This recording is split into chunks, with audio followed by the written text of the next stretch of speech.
I paid $50,000 for your brother's freedom, Maya, and now you are going to tell me why you stole 9 years of mine. Adrian Cross said those words at 2:17 in the morning beneath the flickering white lights outside the Cook County Jail complex, while cold rain slipped from the concrete roof and struck the pavement between us like the ticking of a clock. I had spent the previous 6 hours calling attorneys, draining my savings account, and calculating how long it would take me to repay a bond one could not afford. Then the clerk behind the reinforced window had pushed Evan's paperwork back toward me and said the full amount had already been posted. No explanation. No name at first. Only a signature in dark blue ink. Adrian Cross. My body recognized it before my mind accepted what it meant.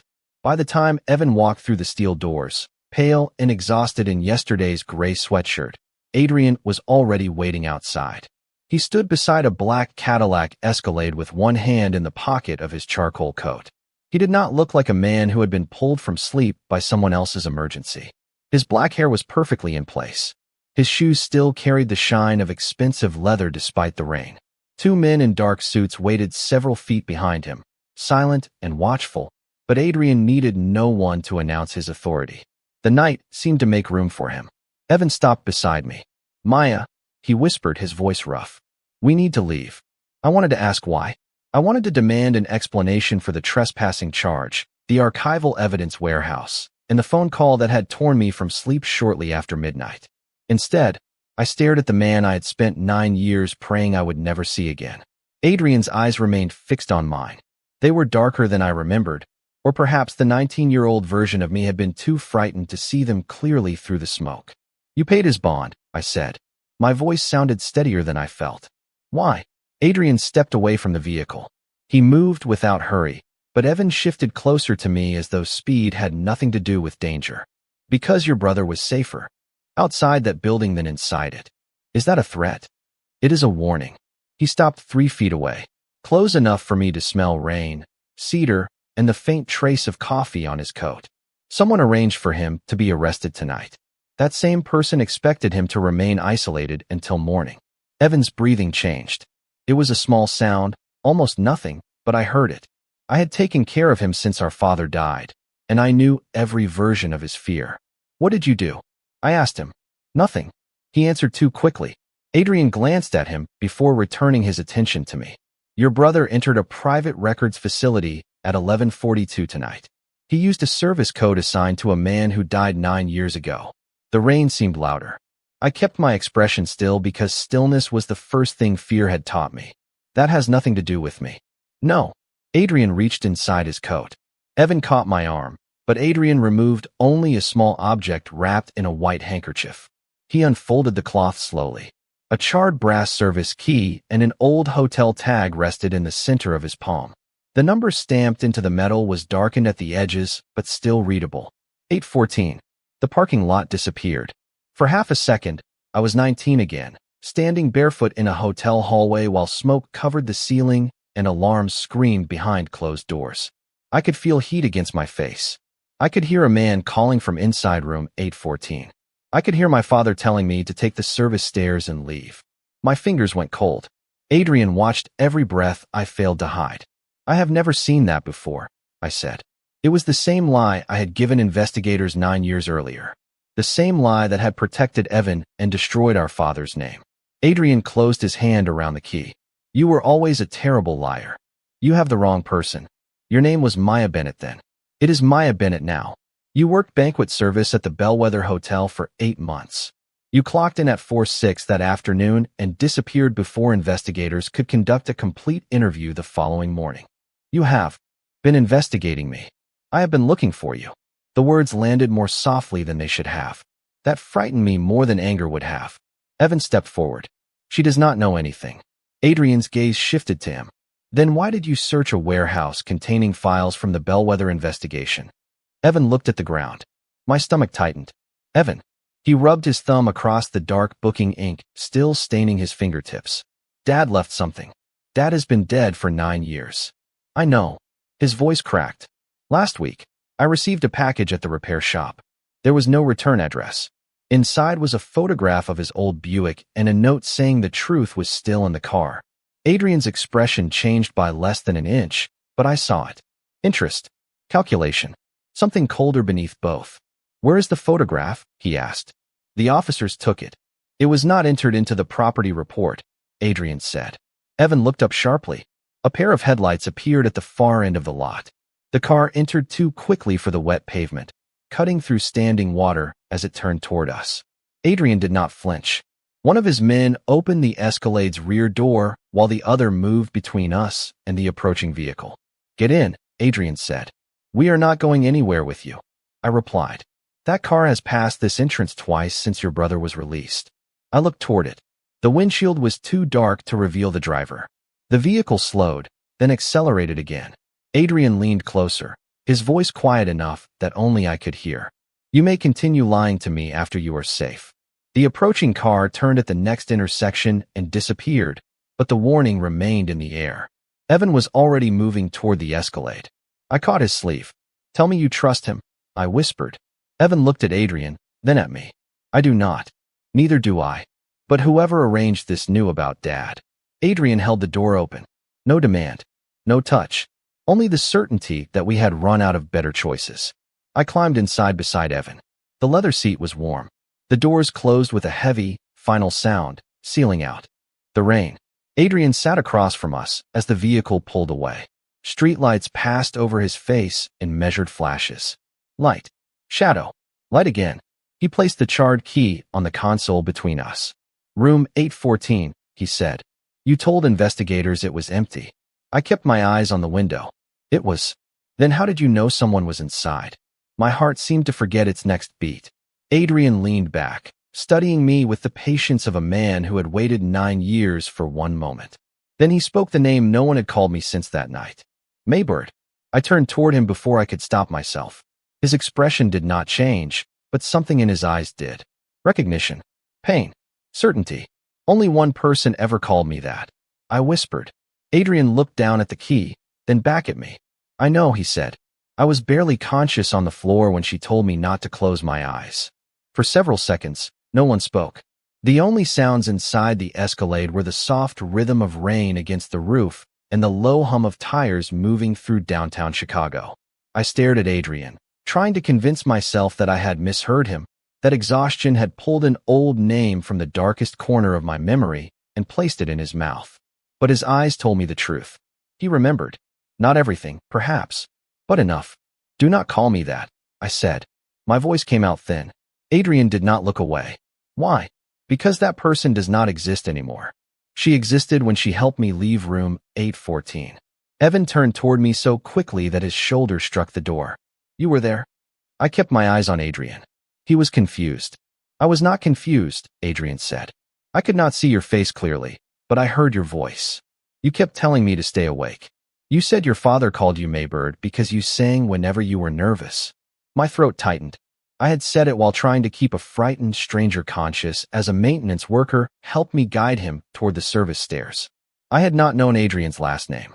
I had not known what his family controlled. I had only known that someone was trapped and that walking away would mean hearing his voice for the rest of my life. I had been right about that. "People remember strange things when they are afraid," I said. "I remember you. That does not mean you know me." His expression shifted slightly. "Then help me understand who you became."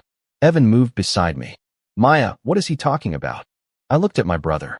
He was 24, but in the passing streetlight I saw the 15-year-old boy I had once found sitting on our kitchen floor, clutching a backpack while unfamiliar men waited outside our house. I had promised him I would handle everything. I had been making that promise ever since. "Nothing that matters now," I said. Adrian looked toward the front. "Daniel, take us to the lake house." The man in the passenger seat nodded. I leaned forward. "No, take us home. Your apartment is being watched. You do not know where I live. You rent the 3rd floor of a brick building on West Addison. Your kitchen window faces the train tracks. The security light near the rear entrance has been broken for 11 days. A chill moved across my skin. "How long have you been watching me?" "My security team began watching the gray sedan following your brother. That vehicle led them to your building and your office." Adrian removed his phone and turned the screen toward us. One photograph showed my apartment building from across the street. Another showed Evan's repair shop. A third showed the same gray sedan near the alley behind my legal aid office. It appeared in all 3 locations, Adrian said. It was also outside the records facility before Evan entered. I studied the images, searching for a flaw that would make them less real. There was none. Who owns it? I asked. The license plates were copied from a vehicle registered in Wisconsin. Daniel traced a disposable telephone used by the driver to a security contractor that worked on the Bellwether investigation. Evan sat forward. That case has been closed for years. Case is close, Adrian said. Secrets do not. The city thinned around us as we moved north. Glass towers gave way to quiet streets, dark storefronts, and houses hidden behind bare trees. I watched the route, counting turns and searching for landmarks. Old habits, Adrian noticed. You are keeping track. I like knowing how to leave places. You checked the exit before entering the vehicle. You counted my men. You noticed the camera above the jail entrance. You have studied every intersection since we left. His voice remained calm. That is not something people learn from an ordinary life. Perhaps my life stopped being ordinary 9 years ago. The answer escaped before I could pull it back. Adrian became still. Evan turned toward me again, questions gathering behind his eyes, but Daniel spoke from the front. The gray sedan is behind us. I looked through the rear window. Headlights followed at a steady distance, 2 cars back. Adrian pressed a control near his seat, dimming the interior lights. Do not confront them, he told the driver. Confirm the pattern and create distance. We crossed beneath elevated train tracks as a freight train passed above us. The sound rolled through the night like distant thunder. The Escalade made several ordinary turns instead of accelerating.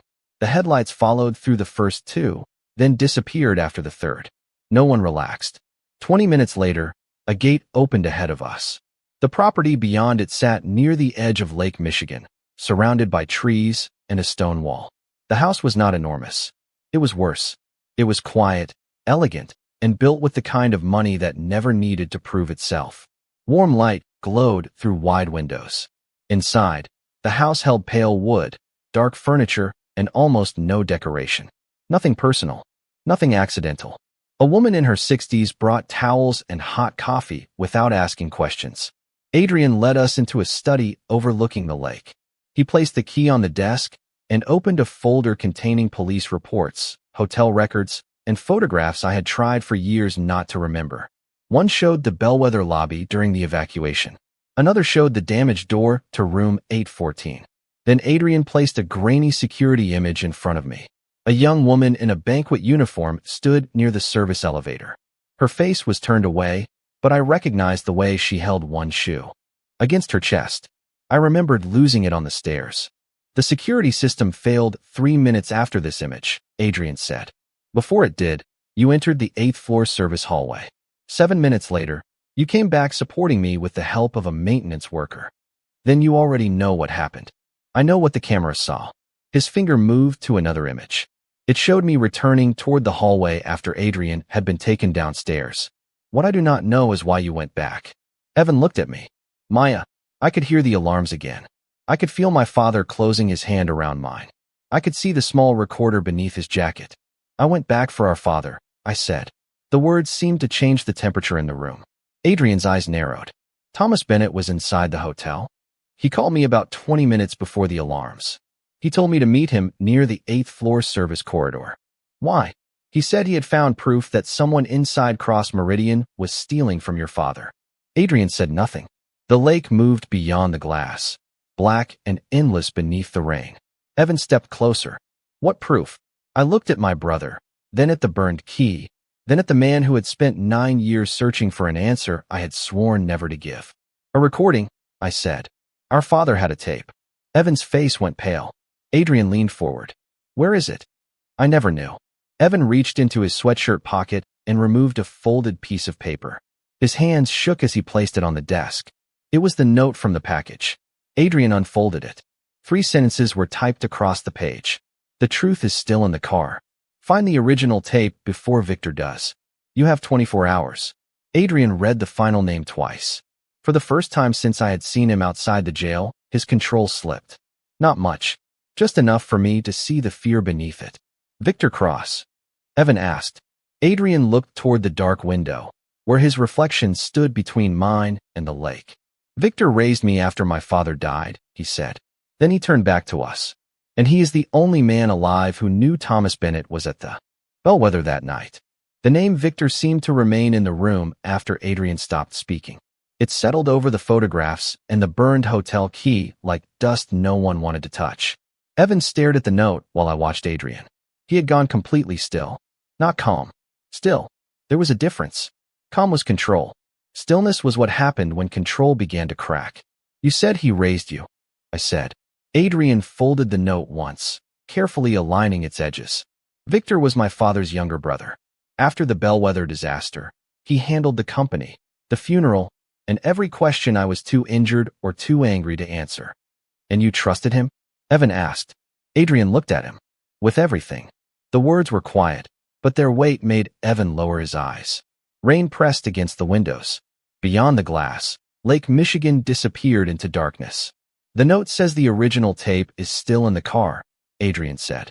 Which car? Evan rubbed both hands across his face. Dad's 1998 Buick LeSabre, dark green. He kept it in a private garage after Mom died because he could not bring himself to sell it. Where is it now? It was auctioned after we lost the house. Who bought it? I do not know. That is why I entered the records warehouse. The old registration and auction files were transferred there when the bellwether case was archived.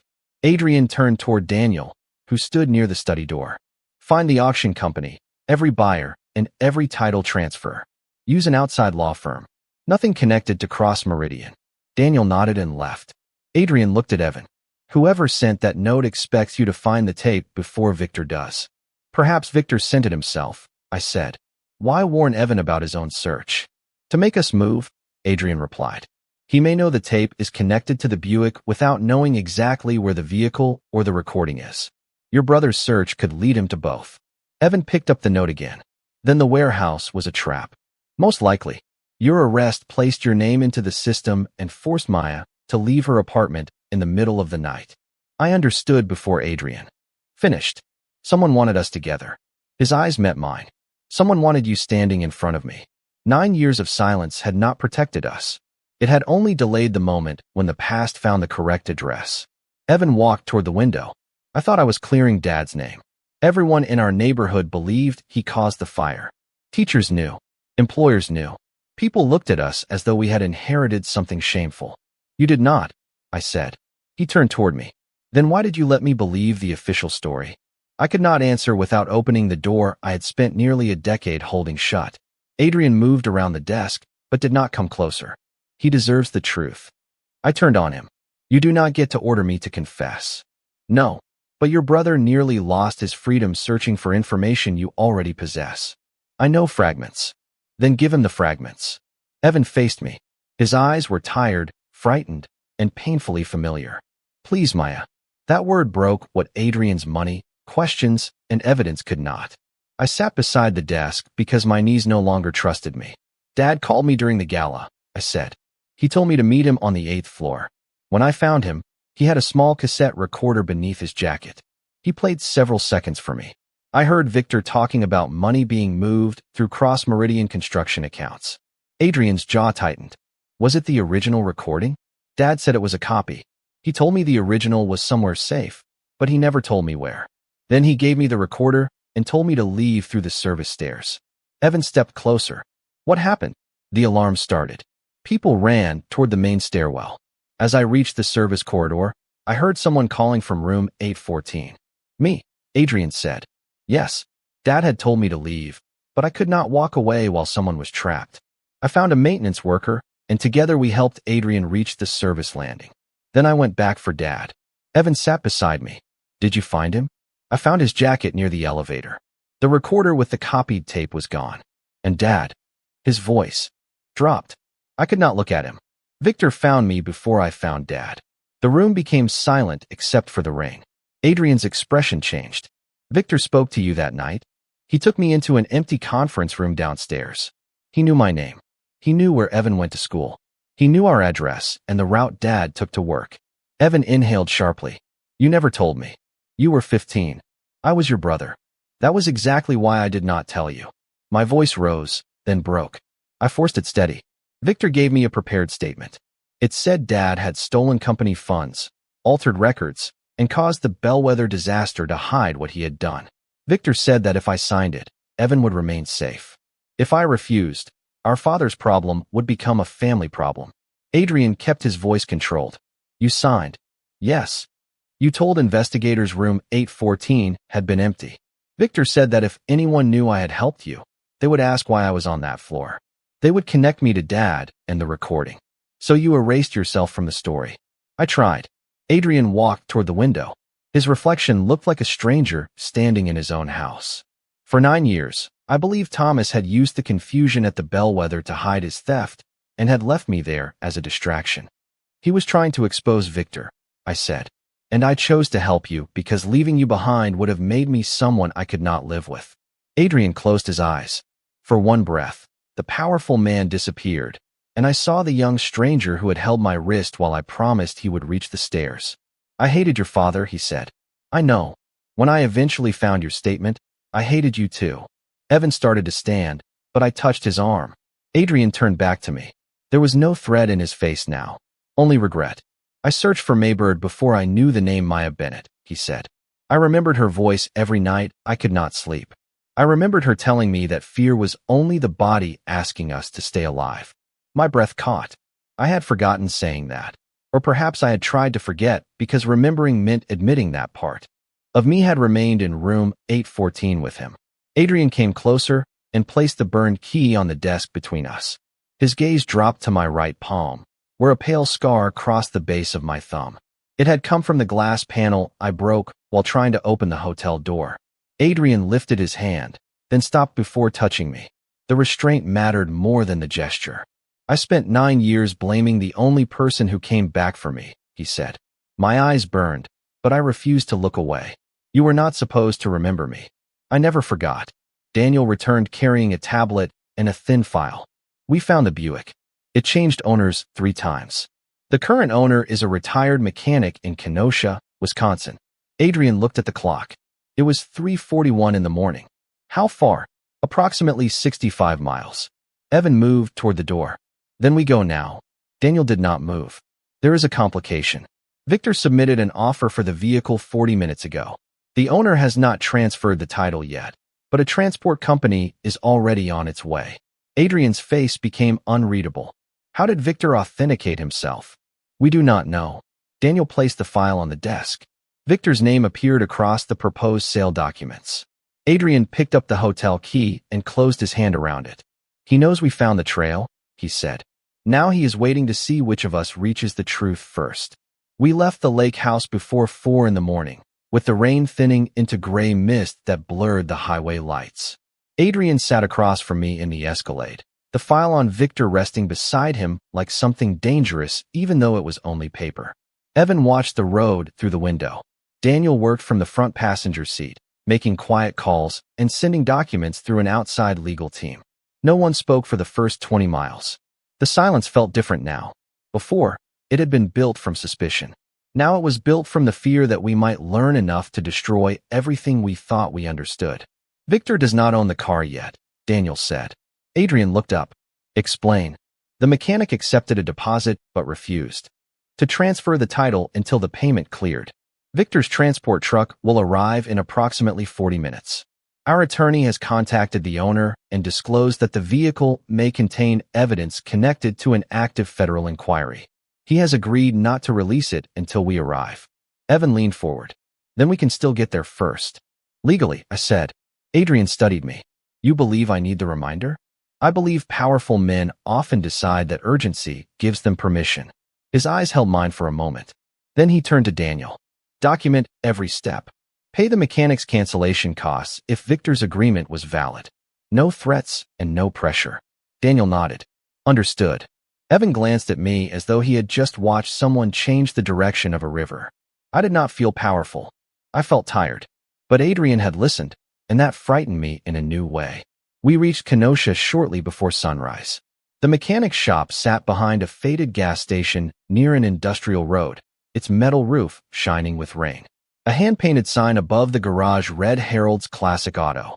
Old cars rested beneath canvas covers inside, their chrome catching the yellow light. The mechanic was a broad man in his 70s named Harold Green. He wore denim overalls and held a paper cup of coffee in both hands. "You are Thomas Bennett's children," he said, looking at Evan and me.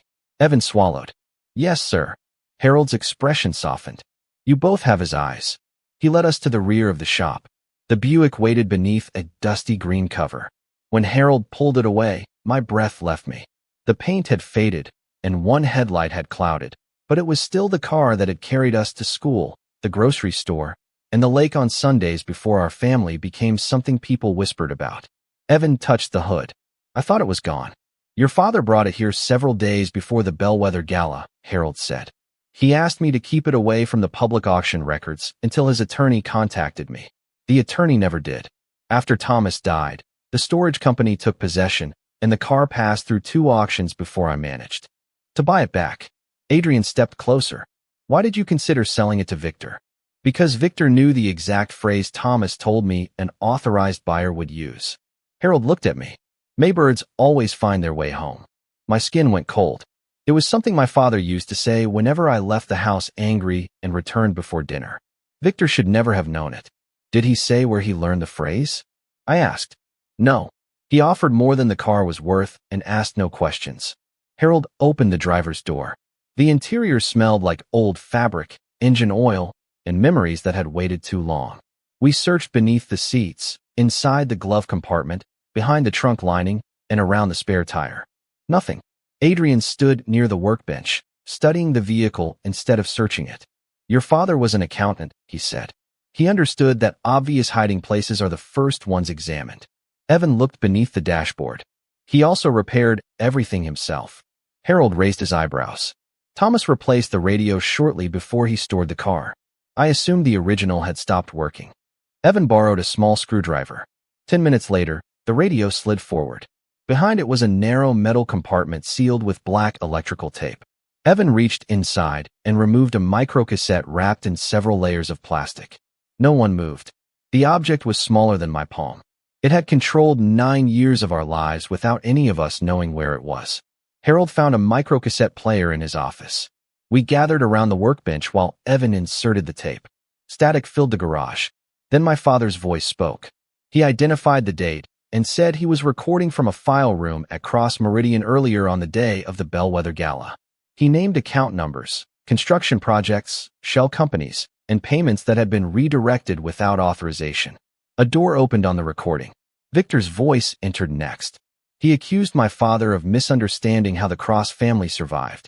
My father replied that Adrian's father had discovered the missing funds and planned to remove Victor from the company at the next morning's board meeting. Victor said that meeting would never happen. Another door opened.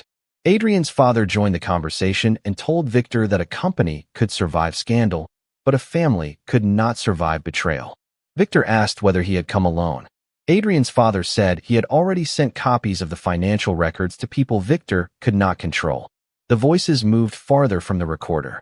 My father returned several minutes later and said he was hiding the original tape in the Buick.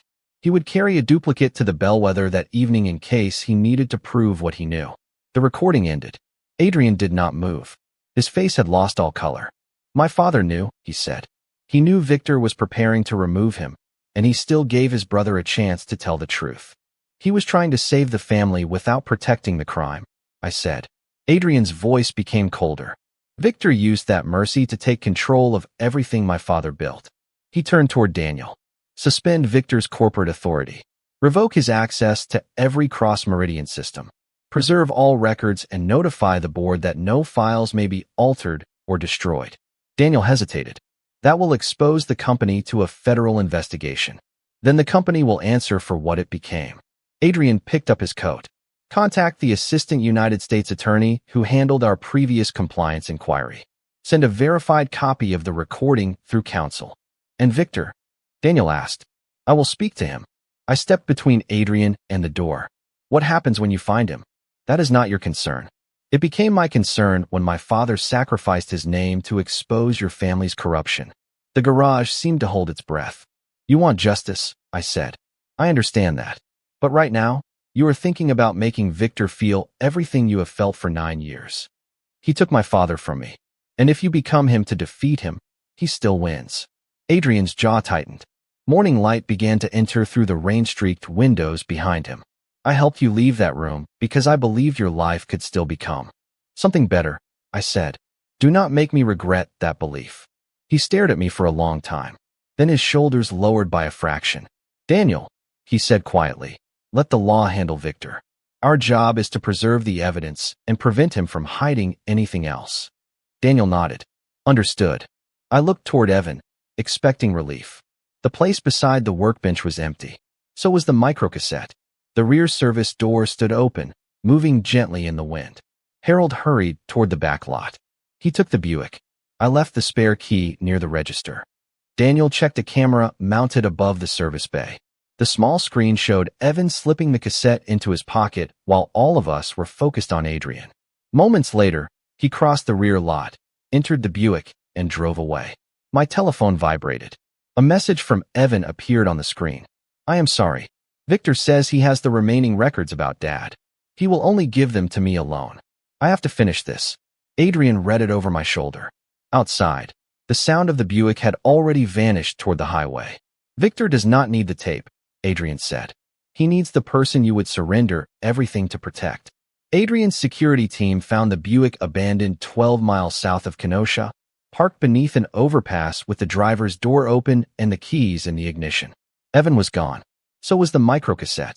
By the time we reached the car, the sun had risen behind a ceiling of gray clouds, turning the wet pavement the color of steel. I stood beside the open door and stared at the empty seat where my brother had been less than an hour earlier. His telephone rested in the cup holder. The screen was dark. Victor instructed him to leave it, Daniel said. He did not want us using its location signal. Adrian opened the glove compartment and removed a white envelope. My name was written across the front in black ink. Inside was a sheet of old Bellwether hotel stationery. Room 814. Noon. Come alone if you want your brother to leave with his future intact. I read the sentence twice. The hotel logo had been discontinued 9 years earlier. Victor had saved the paper. He had saved the room number. Perhaps men like him collected memories the way other people collected trophies, not because they loved the past, but because they enjoyed proving they had survived it. Adrian took the note from my hand. You are not going alone. He asked for me. He is using Evan to control you. That strategy has worked before. Adrian's eyes hardened. Not this time. You cannot stop me. I can put you somewhere he will never find. That would still be a prison. The word struck him. I saw it in the way his hand tightened around the paper. Daniel stepped away to contact his team, giving us the illusion of privacy. Rainwater slid from the overpass behind Adrian. Victor expects you to trade yourself for your brother, he said. He expects me to lie again. Will you? I looked into the empty Buick. Evan had been 15 the first time Victor used him against me. He had been thin, angry, and confused, still believing adults told the truth when something mattered. I had signed a false statement to keep him safe. I had spent 9 years wondering whether I had protected his future or merely taught him that silence was the price of survival.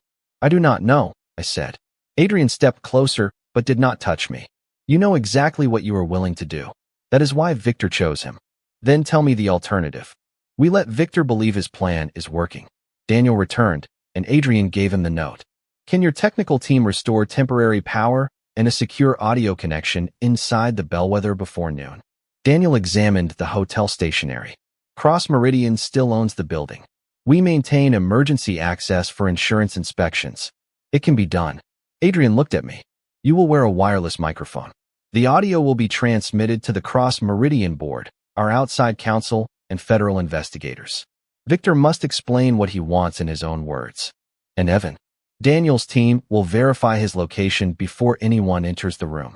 No confrontation until your brother is safe. What if Victor discovers the microphone? Adrian held my gaze. Then I will enter and make him believe I have chosen the company over you. Something cold moved through me. Will that be difficult? More difficult than you think. Before we left for Chicago, Daniel replaced one of the buttons on my coat with a small microphone. His team drove ahead to restore limited power and confirm that the service corridors were accessible. The Bellwether Hotel stood downtown like a forgotten monument. Plywood covered the lower windows. The gold letters above the entrance had faded, leaving pale outlines against the stone. Shortly before noon, Daniel confirmed through a concealed earpiece that Evan was inside room 814 and appeared unharmed. I entered through a side door alone. The smell reached me first. Dust, old carpet, damp wood. Beneath it all, faint but undeniable, the memory of smoke. My body remembered every turn. The service corridor, the narrow staircase, the 8th floor hallway with its stained wallpaper and silent ceiling lights.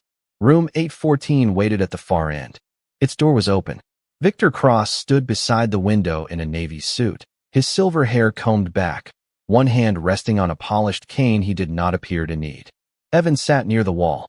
He looked frightened but unharmed. The microcassette rested on the table between them. Maya Bennett, Victor said. His voice had not changed. Smooth, patient, almost kind. You have your father's sense of timing. Let Evan leave. After we correct the story. He gestured toward a second chair. I remained standing. You already wrote the story 9 years ago. And you performed it beautifully. Evan looked at me. I am sorry. You were trying to clear Dad's name. Victor said he had the remaining records. Victor smiled. I have records capable of supporting whichever version of the truth survives today. He slid a prepared statement across the table. I recognized the language immediately. Thomas Bennett acted alone. Thomas Bennett altered financial records. Thomas Bennett caused the Bellwether disaster to conceal his theft. My father had been gone for nearly a decade, and Victor was still asking him to carry the guilt of living men. Sign it, Victor said. Read it publicly. Your brother's trespassing charge disappears. And Cross Meridian leaves your family alone. And the tape? It will be destroyed. Why are you afraid of one recording if you control the records? His smile faded. Because people trust a familiar voice more than they trust numbers. Adrian hears his father confront me, and suddenly years of careful work become an emotional argument. Your careful work began with stealing from your brother. Victor's eyes cooled. My brother was prepared to sacrifice an empire over accounting rules and moral principles. Thomas encouraged him. Both men believed the truth would protect them. What did you do? I asked. I protected the company from men who no longer understood what survival required. By arranging the Bellwether disaster and blaming my father? Victor's silence lasted 1 second too long. Then he looked toward Evan. Your father was offered a chance to walk away. He chose a recording over his children. No, I said. He chose to leave evidence because he knew you would bury the truth. And I did. For 9 years. A voice came from the doorway. He is right. I turned. Adrian stood alone in the hall, his coat dark against the faded wallpaper. His face revealed nothing. Victor looked pleased. Evan looked betrayed. I felt the microphone against my collar and remembered the plan, but knowing it was a performance did not stop the words from hurting. Adrian entered the room. Give me the cassette, he said. Victor raised an eyebrow. And her? She signs the statement. Her brother leaves. This ends today. I stared at Adrian. You promised me the truth would matter. Truth matters until it destroys everything built around it. Victor's smile returned. Your father would be proud of you. Adrian stepped beside him. For one terrible second, they looked like family. The same stillness. The same controlled voices. The same authority that filled a room without effort. Victor placed a pen on top of the statement. Read it aloud first. I picked up the paper. My hands were steady. That surprised me. Perhaps fear eventually became tired of living inside the same body. My father did not steal from Cross Meridian, I said. Victor's expression sharpened. That is not what the statement says. My father discovered that you were moving company money through false construction accounts. He preserved your own words. You arranged the Bellwether disaster, threatened his children, and built your authority on a lie. Careful. You frightened a 19-year-old girl because you were afraid of what her father knew. Victor looked toward Adrian. Control her. Adrian did not move. Why? Because this conversation is over. No, Adrian said. It has finally been heard. Daniel entered the hallway behind him, accompanied by 2 federal investigators and Cross Meridian's outside counsel. The board heard the full transmission, Daniel said. So did the United States Attorney's Office. Victor stared at Adrian. You would destroy your own name for her.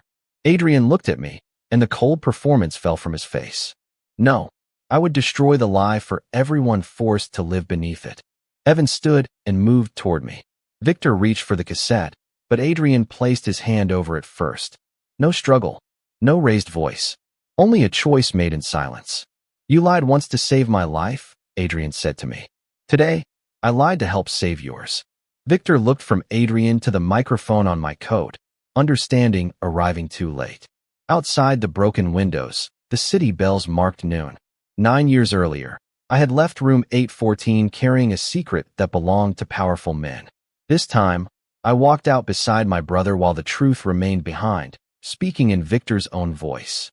The truth did not change the city all at once. It moved slowly through recorded interviews, preserved accounts, court filings, and conference rooms where people who had spent years lowering their voices around Victor Cross finally spoke at full volume. Federal investigators met us in the Bellwether lobby.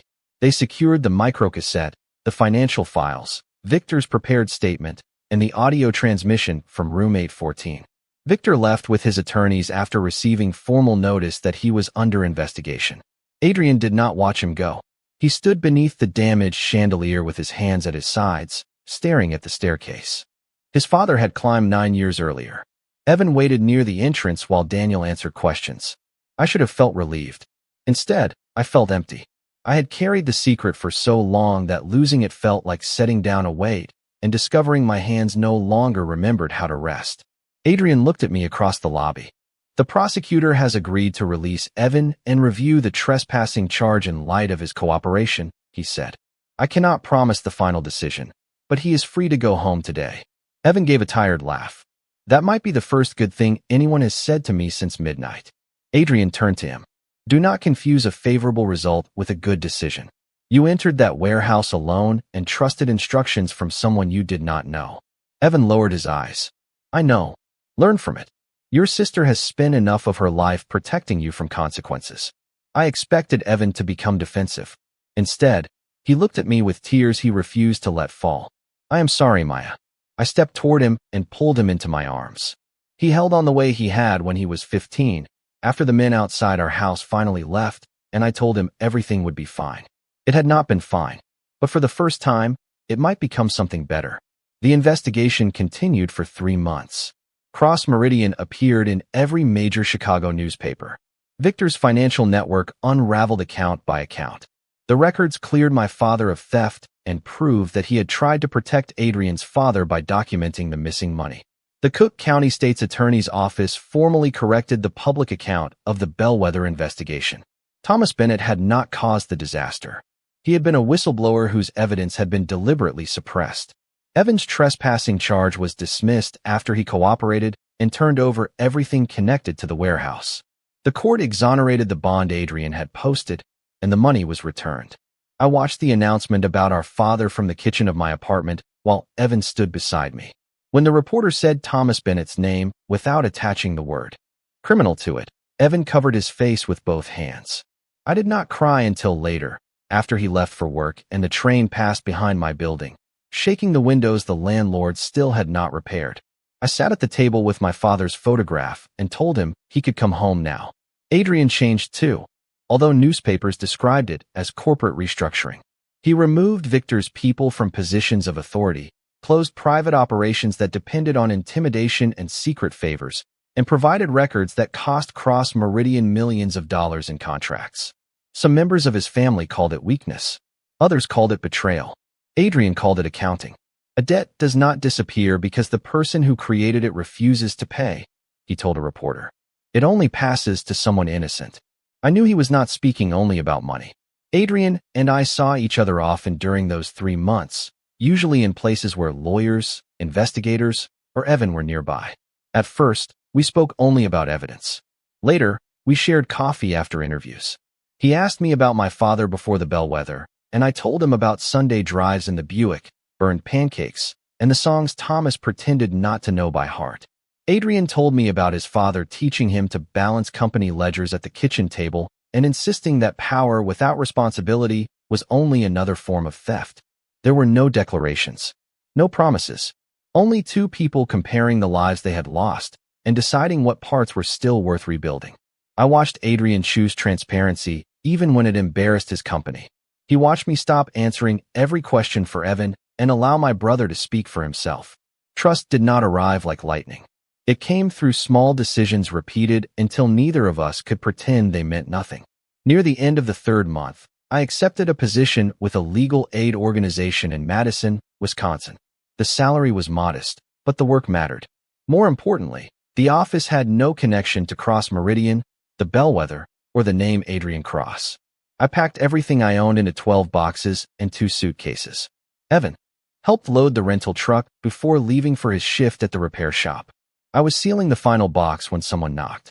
Adrian stood in the hallway wearing a dark suit without a tie. No guards. No assistant. He had driven himself. In his hand was the charred brass key to room 814. "Daniel told me you were leaving," he said. "Daniel talks too much. Only when he believes I am making a mistake." I stepped aside and let him enter. His eyes moved across the empty apartment, the bare walls, and the boxes labeled kitchen, books, and dad. "You found work in Madison." "Yes." "And you are still leaving today." "Yes." He looked down at the key. "The first time we met, you opened a door everyone else was running past. I was terrified. You opened it anyway." He placed the key in my palm. The metal was cool and lighter than I remembered. For years, I believed this belonged to the night that took everything from me. Now I understand that it belongs to the person who gave part of my life back. I closed my fingers around it. "You do not owe me anything." "I know." The answer surprised me. Months earlier, Adrian had spoken about debts as if every human connection could be measured, collected, or repaid. Now he stood in my nearly empty apartment and asked for nothing. "Cross Meridian will never interfere with your life again," he said. "No obligation remains between us. And if I leave?" His eyes held mine. "Then you leave. You will not follow me." "No, you will not buy the organization where I work." The corner of his mouth moved, almost a smile. "No, you will not send Daniel to inspect my new apartment. He has already complained that Madison winters are unreasonable, but he will remain in Chicago." I looked at the open apartment door behind him. Adrian had always filled every space he entered. That morning, he seemed to be making himself smaller so I could see the exit clearly. "Why?" I asked. His voice softened. "Because what I feel for you does not give me ownership of your future. Anything that requires captivity is fear, not love." The sentence settled between us. He stepped into the hallway. "Goodbye, Maya." He walked away before I answered. I stood there with the key pressed into my palm, listening to his footsteps disappear down the stairs. For 9 years, I had believed freedom meant putting distance between myself and every person who might hurt me. I had confused leaving with choosing. They were not the same. I moved to Madison that afternoon. Adrian did not follow. He did not call my employer, send gifts to my apartment, or arrange accidental meetings. For 6 weeks, he gave me exactly what he had promised. Space. I began my new job. I learned the streets near the state capitol, found a coffee shop that remembered my order, and rented an apartment with windows that did not shake when trains passed. Evan called every Sunday. Adrian never used him to send a message. The silence should have felt like abandonment. Instead, it felt like proof. He had opened the door and trusted me to decide what came next. I returned to Chicago 7 weeks later for a civic ceremony honoring my father's courage. Adrian attended but remained near the back of the room. He did not approach until I walked toward him. "How is Madison?" he asked. "Cold." Daniel was right. "Do not tell him that." Adrian smiled, and for the first time, the expression reached his eyes. That evening, I drove to the lake house. He stood near the water, his coat moving in the wind, as though he had not expected to see me again after the ceremony. I walked toward him and placed the key in his hand. "I am not moving back to Chicago," I said. Surprise crossed his face. "All right. I am not asking you to promise me forever." "All right. And I am not here because you helped Evan or because of what happened at the Bellwether." Adrian closed his fingers around the key. "Then why are you here?" I looked at the man I had once helped out of a dark room and the man who had finally opened a door for me. "Because you let me leave without making me prove I would return. I want to find out what we can become when neither of us is afraid to choose." He held out his hand, but waited. I placed mine in it. No command. No debt. No claim. Only an invitation I was free to accept. Adrian had once ruled his world by making people afraid to walk away. I became the first person he cared for enough to set free, and that freedom became the reason I returned.